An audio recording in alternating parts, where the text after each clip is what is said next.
warahmatullahi wabarakatuh. Halo guys, kami dari Fancikan.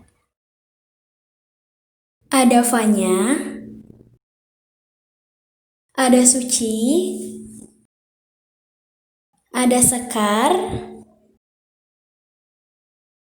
dan ada Anjani.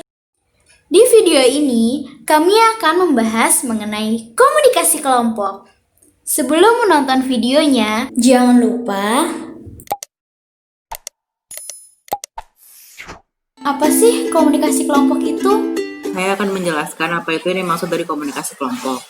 Menurut Michael Burgun, komunikasi kelompok adalah interaksi secara tatap muka antara 3 orang atau lebih dengan tujuan yang telah ditentukan, seperti berbagi informasi, menjaga diri, pemecahan masalah, yang dimana anggota-anggota dapat mengingat karakteristik pribadi anggota-anggota lainnya secara tepat. Secara umum, komunikasi kelompok merupakan adanya interaksi individu dengan individu yang lain, sehingga adanya sebuah kelompok untuk mengadakan kegiatan rapat, konferensi, dan kegiatan lainnya. Selanjutnya, ada jenis-jenis komunikasi kelompok. Yang pertama di sini ada kelompok primer dan kelompok sekunder. Kalau kelompok primer itu adalah kelompok utama bagi seorang individu, contohnya itu seperti keluarga.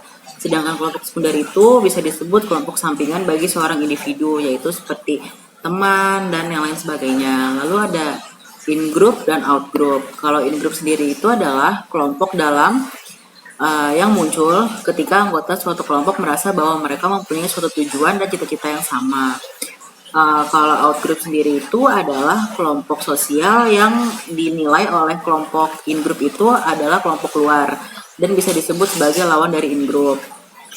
Selanjutnya ada kelompok keanggotaan dan kelompok rujukan. Kalau kelompok keanggotaan itu adalah kelompok yang anggotanya secara administratif menjadi anggota kelompok tersebut. Kalau kelompok rujukan itu bisa disebut sebagai alat ukur atau standar untuk menilai diri sendiri atau membentuk sikap. Selanjutnya ada kelompok deskriptif dan kelompok perspektif. Nah, kelompok deskriptif ini mengacu pada klasifikasi kelompok berdasarkan proses pembentukannya secara alamiah. Sedangkan kelompok perspektif itu mengacu pada klasifikasi kelompok berdasarkan tahap-tahap yang harus dilalui oleh anggota kelompok tersebut untuk mencapai tujuannya. Adapun pengaruh komunikasi kelompok. Yang pertama, konformitas. Menurut Klesler, perubahan perilaku atau kepercayaan menuju norma kelompok sebagai akibat tekanan kelompok. Yang kedua, fasilitas sosial, yaitu kelompok mempengaruhi pekerjaan sehingga terasa lebih mudah, bisa jadi fasilitatif, terkadang-kadang juga destruktif. Yang ketiga, polarisasi. Menurut Stoner, orang cenderung membuat keputusan yang lebih berani ketika mereka dalam kelompok daripada ketika mereka sendiri. Adapun bentuk-bentuk komunikasi kelompok terbagi dua, yaitu deskriptif dan perspektif. Deskriptif seperti tugas, pertemuan, penyadar. Perspektif seperti diskusi. Yang dimaksud diskusi seperti diskusi meja bundar, diskusi simposium seperti seminar, diskusi panel seperti siaran TV, radio, dan lain-lainnya, diskusi forum seperti ceramah, debat, dialog, dan lain-lainnya, diskusi kolokium, dan diskusi parlementer. Selanjutnya, saya akan membahas tentang faktor yang mempengaruhi keefektifan kelompok. Faktor dibagi menjadi dua, faktor situasional dan faktor personal. Faktor situasional dibagi menjadi 4. Yang pertama, ada ukuran kelompok yang mempengaruhi efektivitasnya suatu kelompok. Semakin besar kelompok, semakin besar noise atau gangguannya.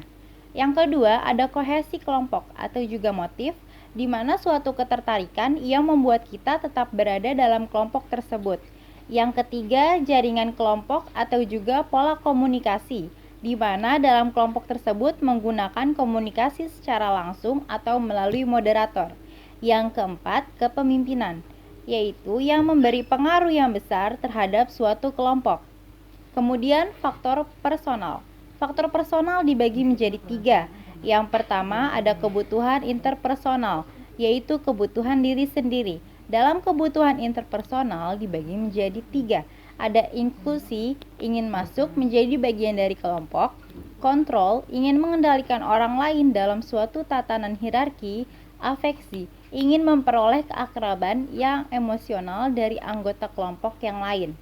Kemudian yang kedua dari faktor personal adalah tindak komunikasi, yaitu efektivitas komunikasi dalam suatu kelompok. Kemudian yang ketiga, peranan, yaitu menjalankan peran dalam suatu kelompok. Selanjutnya, ada bentuk jaringan komunikasi kelompok. Di sini, kalian bisa lihat ada gambar jaringan komunikasi kelompok. Di dalam gambar tersebut, ada gambar lurus yang sejajar atau bisa disebut dengan bentuk jaringan rantai, yang dimana seorang anggota hanya dapat berkomunikasi kepada seorang anggota lain, kemudian anggota lain tersebut akan meneruskan informasi ke anggota berikutnya yang sejajar posisinya. Dan orang yang berada di tengah berperan sebagai pemimpin. Selanjutnya, ada jaringan roda. Jaringan komunikasi ini memiliki pemimpin yang terletak di pusat, yang dimana seorang pemimpin dapat berkomunikasi dengan anggota kelompok lain, tetapi anggota kelompok hanya dapat berkomunikasi dengan pimpinan saja, dan tidak bisa berkomunikasi dengan sesama anggota kelompok. Pemimpin berperan sebagai komunikator, dan anggota kelompok berperan sebagai komunikan yang hanya dapat memberi feedback pada pemimpinnya. Selanjutnya, ada jaringan Y. Pada jaringan ini memiliki pemimpin yang jelas, tetapi anggota lainnya berperan sebagai pemimpin kedua. Anggota ini dapat mengirim dan menyampaikan pesan dari dua orang anggota lainnya, sedangkan ketiga anggota lainnya hanya dengan satu orang saja. Selanjutnya, ada jaringan lingkaran, yang mana setiap anggota dapat berkomunikasi pada setiap 3 tingkatan hierarkinya, tetapi tanpa ada kelanjutannya pada tingkatan yang lebih tinggi, dan hanya terbatas pada setiap level. Dengan kata lain, tidak ada pemimpin. Selanjutnya, bentuk-bentuk jaringan komunikasi kelompok yang terakhir ada bintang. Bintang ini merupakan jaringan komunikasi semua saluran yang melibatkan semua anggota dalam berkomunikasi, sehingga antara satu anggota dengan anggota lainnya yang mendapat feedback yang cepat. Selanjutnya ada contoh-contoh komunikasi kelompok. Yang pertama ada rapat, yang kedua ada pidato, dan yang terakhir ada ceramah.